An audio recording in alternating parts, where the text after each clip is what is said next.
Hello, hello, hello, beautiful people. I am excited to be back with you on another Career Gems for the Journey live with Leah C. Murphy, with me, Leah C. Murphy. So it's great to be here, and the seasons are changing. At this time of recording, we are navigating into our fall autumn season, and I am really inspired when the change of season happens. So we're going to talk a little bit about change of season in life, in the world, and then change of season in career. So first, let me make sure I get my housekeeping out of the way so that I do not get in trouble. And you guys know I like to go fast once I get into the content. So I want to make sure we get all of the important things out of the way. First, definitely take advantage of the opportunity to join the Career Gems for the Journey newsletter. I am completely biased, but it is fire. We keep upping the ante for resources that we are providing directly to you in the newsletter. All you have to do is give us your email address and you will get a curated list, a curated newsletter full of career-based content that we think is going to be valuable specifically to you in this season of your career, or for you to share with someone else who is navigating a season of change and transition in their career. So do take advantage of that. Head over to gemsforthejourney.org to drop your email in the slot for the newsletter, and then we will deliver it to you once a month. Not spammy at all. We're not checking for you. We don't want you to be overwhelmed with information that you can't actually use. We want once a month for you to go in and say, oh, they did it. It's here. Let me go take a look at it. And maybe there's something to be able to share in forward. So I wanted to make sure that I said that. As we navigate Hispanic History Month, now there's an opportunity for us to really amplify and shout out some other Hispanic individuals who are leading and doing amazing work. I don't identify as Hispanic, but I identify as supporting communities that are adjacent to mine. So shout out to those who do celebrate and do identify. And in the newsletter this week, we talk about books and resources from authors and from leaders who I find to be really inspiring, who identify as Hispanic and Latino. So go ahead and take advantage of that. There may be something new that you've never heard of, something that will inspire you just for that reason. And then the other part that I need to make sure I get you guys on top of is we're in the countdown to the Pennsylvania Conference for Women. So the Pennsylvania Conference for Women, as I talked about the last time we were together, is happening in Philadelphia, November 7th. We will be there in person as a vendor. And the next time we're together, I'm going to have some little pop-up surprises to show you as a little bit of an enticement for you to join me there in person, because I understand that some folks are curious, maybe thinking about it, but haven't made the commitment yet. I do encourage you to grab your tickets because in the past, this event has sold out. I think every year it's sold out. And there's some amazing speakers that are going to be there. I'm hoping that I can kind of sneak away for a minute to listen to a couple of the speakers, specifically Cheryl Lee Ralph, who I really, really enjoy, who's a star of Abbott Elementary. She's going to be one of the speakers there. And then our girl, Dawn Staley, who is just fire, absolutely dope. I'm totally biased because she's from Philadelphia. She was an amazing coach at Temple University. Then she's gone on to achieve just outstanding heights in women's athletics generally and athletics overall and women's basketball. Dawn Staley she's dope. She's everything. And there's just a lot of really valuable content that's going to be delivered. There's memberships and career advice that's going to be given as a result of you purchasing the ticket. I just think it's going to be a jam-packed experience that's worthwhile participating in. That's why I want to go there. I want to be in the midst of other thought leaders, of other folks who are doing the work to help women develop in their career. So the Pennsylvania Conference for Women is happening November 7th. Do me a favor and join me there. It is me stepping out of my comfort zone, coming from behind the camera, doing something that I've never done before and showing up to this conference as a vendor. And I'm excited for the opportunity. I'm a little bit nervous. So I would love to see you there. I would love to have some OG Career Gems for the Journey podcast listeners show up. I would love to have some folks who join me live on YouTube or on LinkedIn show up, because it would just warm my heart. And then there's going to be giveaways. There's going to be stuff, it's a come up. So I'm telling you, you want to be there if you can, November 7th. It's a Thursday. But take advantage of joining us at the Philadelphia Convention Center for the Pennsylvania Conference for Women. It will be a great time. You will leave inspired. I talked about on a previous podcast and on a live, just what the conference season actually means and what the potential is. And there's just people there that you would not otherwise have connected with, bumped into. in going to the conference, I've actually seen people that I haven't seen in 10 to 12 years, not for any reason, just because life happened. And the conference is a great central meeting point to be able to build your personal relationships, build professional relationships, to learn, to be inspired, but also to be in the atmosphere. If you are in a rut and looking for a change and you're looking for a little bit of information, stimulation, excitement, some joy, some inspiration, this conference is going to have all of those things. And it's going to have me and my team. So excited to be able to be there with you on November 7th. So I started off this live talking about how this feeling that I'm having navigating the change of seasons always ties back to career. So bring it full circle for me, Leah. What are you talking about? When we're navigating into the fall season, I talked earlier about how it's conference season. So there's a lot of excitement. There's a lot of opportunity. We talk about the September surge, which may have been less of a surge this year, but in past years, and I believe, as the economy begins to grow, September surge is when new opportunities for jobs appear and companies are hiring more frequently, right? Companies are more likely to execute and to turn around job postings during this season as they're closing out their fiscal year. So normally fiscal years, if they're on a calendar year, January to December, they're going to close out this fiscal year and close out the money, close out the books in December. So any role that is posted now kind of has to get filled, or else there's a good chance that it's going to get cut. It's going to get eliminated. So knowing that it's going to get eliminated because a new fiscal year comes and the money that was promised last year may not be promised as they go into the next calendar year, people who are serious about hiring are really hiring right now. And I've seen that play out with a number of my clients. Candidly, I've seen people who, I was more concerned about being in niche or specialized roles, and they've gotten opportunities that have turned around in less than a month. So I've actually seen it happen over the last 4 weeks, and I'm still seeing some of the remnants of that in October coming out of the September surge. So that has been proven in my clients' experience. So I wanted to make sure that I, said that and shared that with you all. It's not consistent for everyone. There's still industries that are suppressed. There's still industries that are not performing well. And I'm not going to lie to you about that. There's still industries that are laying off, that are doing restructuring, that are making changes. But I am seeing specifically in like health and well-being, in healthcare, there's still really strong performance in those areas. So if you have skills or competencies that are not necessarily in healthcare as a medical professional, but as an administrator, as an HR professional, as a financial professional, those industries are still taking on and bringing in new opportunities. And then there's some places that are just one part of the business is growing and other parts are not. So I'm seeing that some in telecom, I'm seeing that some in like the automotive industry.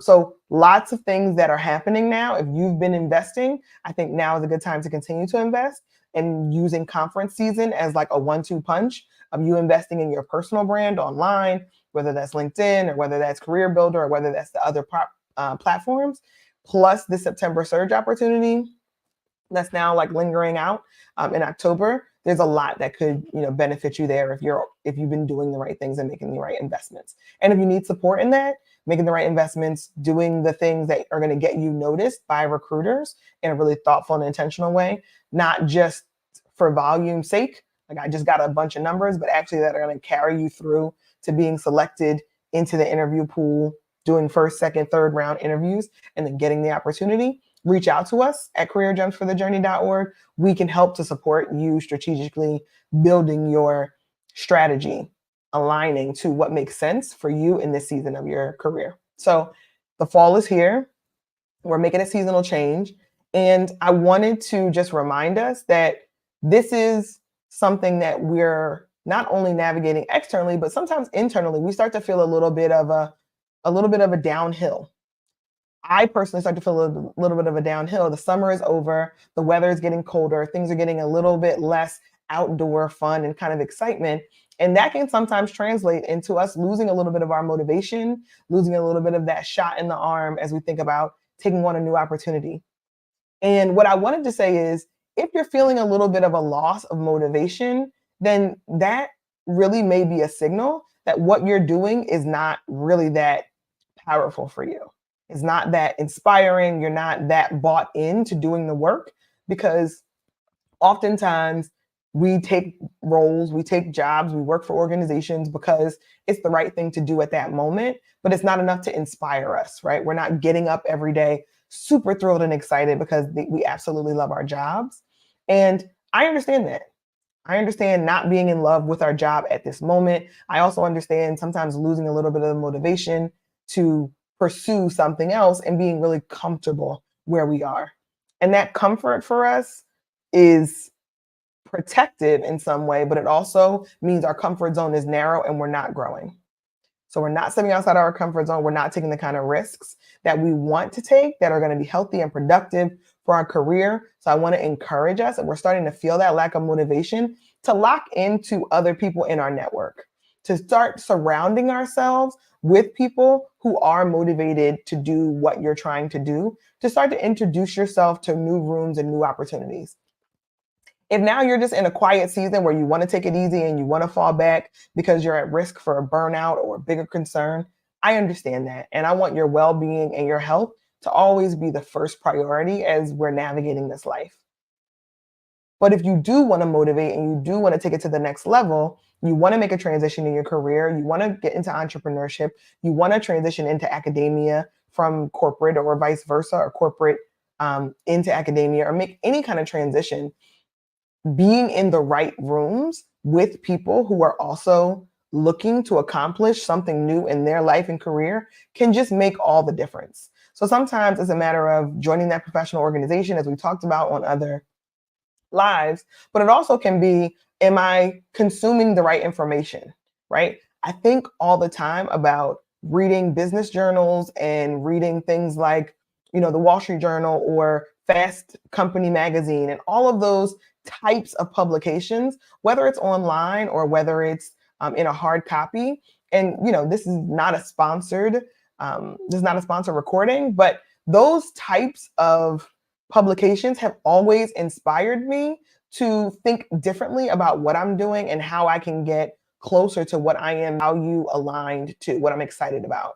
So whether it's platforms like Blavity, where they're doing amazing work, specifically talking about Black professionals, talking about tech, or whether it's Fast Company, whatever it is, we can get some of that inspiration directly through the media and the publications that we're seeking. So as you're navigating the fall season, as you're thinking about, am I taking my time? Am I trying to do a little bit of rest and recovery, going into a bit of a hibernation season, because that's what I need right now and that's what's best for my well-being? I want you to have that. I believe that all those things are important for us to do.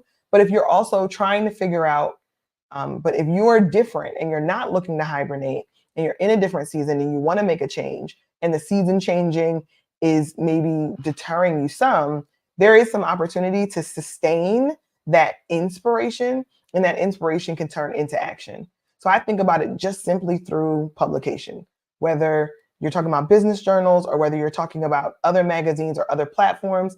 Simply what we're consuming makes such a huge difference in our mindset. So if we want our mindset to be forward thinking, to be ambitious, to be leading us into the next phase of our career or our entrepreneurial journey or our academic pursuit, we have to be consuming things that are going to put us in that headspace and keep us in that headspace, and then being around people who are going to help us stay in that headspace. I think a lot of times we discount just how much we absorb through osmosis, right? Through listening to the radio or listening to a podcast or listening to music or whatever those things that we kind of just take for granted, but they have a huge, amazing impact on us. And the reason that I constantly have to reevaluate that for myself is when I start to feel a little bit less motivated, I realize that I'm probably not consuming the things that are going to help me stay in the right headspace. So I'll give you a quick story. I had a client and we're working together, and he has some really big ambitions. And in navigating those ambitions, he hit the setback. And the setback is he had thought that there was going to be this big payout from a bonus standpoint at his job. And that lack of a bonus payout was a bit discouraging for him.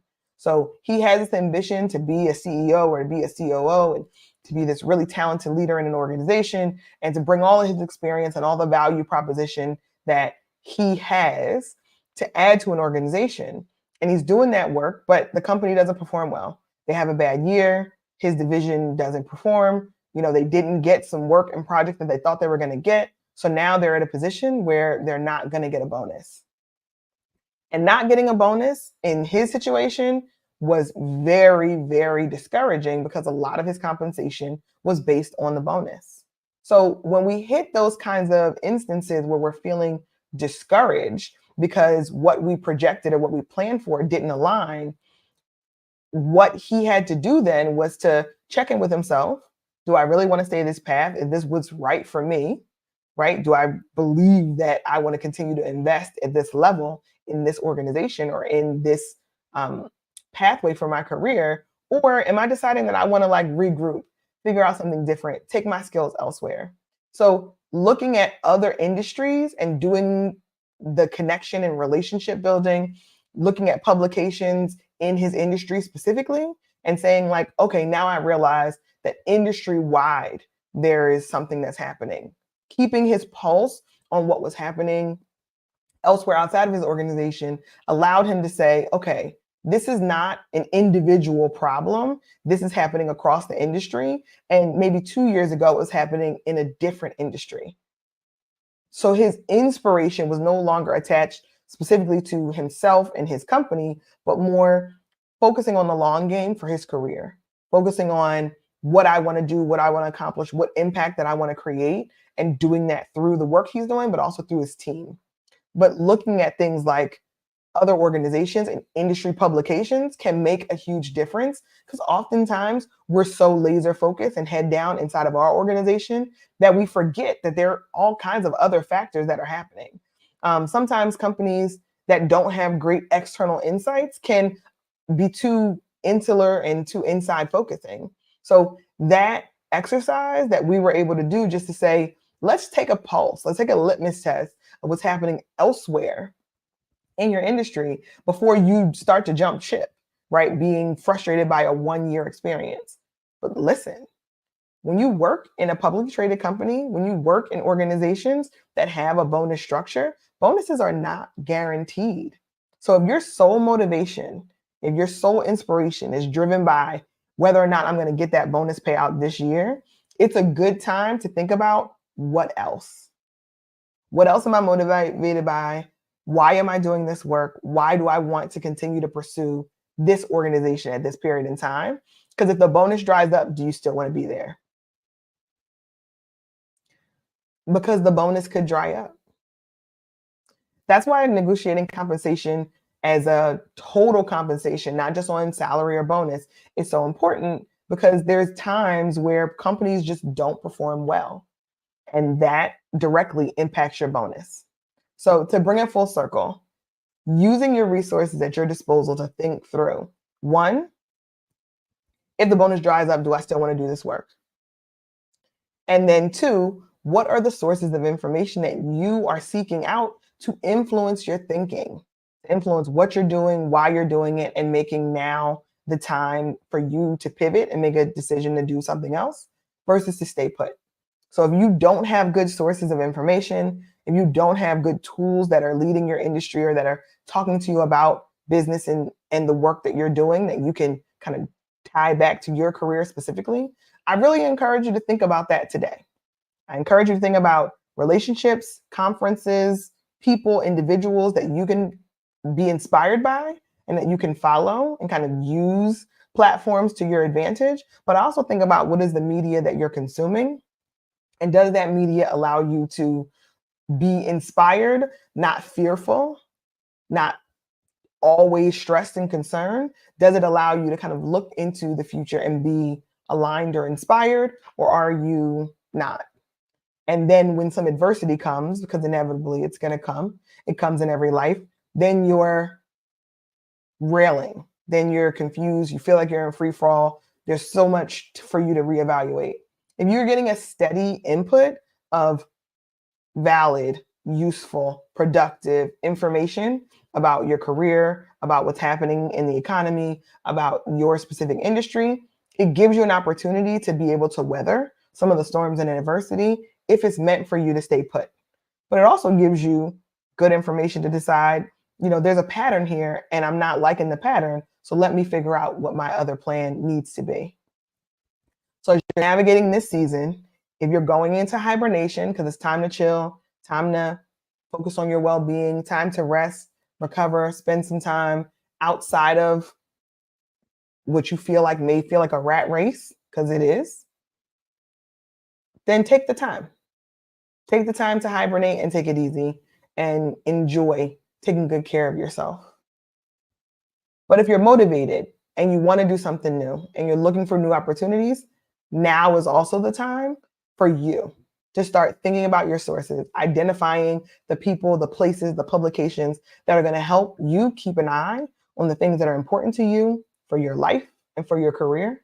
And if we curate our intake, something I work with my clients all the time, we're curating our intake of what we're watching, what we're reading, who we're talking to, what we're consuming as we navigate this quieter season that's not as warm and sunshine and motivating as we're going into more of a winter season. So I'm excited to continue to push myself outside of my own comfort zone professionally. And I'm also excited to be able to partner with you to think about what are the things that you need in order to get you through this season, whatever that season is for you. So I love, love, love, love, love to see all of you who are joining me here today and all of you who are listening to this at the Pennsylvania Conference for Women, November 7th. I would also love for you to send me a note on LinkedIn to say, I'm in a hibernation season and that's what's necessary for me. I think taking that time could be a better investment than you pushing through and managing towards a burnout. So I think both and can be an option for you. And I really want you to choose what's best for you on your journey. So until the next time, make your journey work for you. And I look forward to seeing you here and in person if you can make that happen. Until then, I'll see you guys.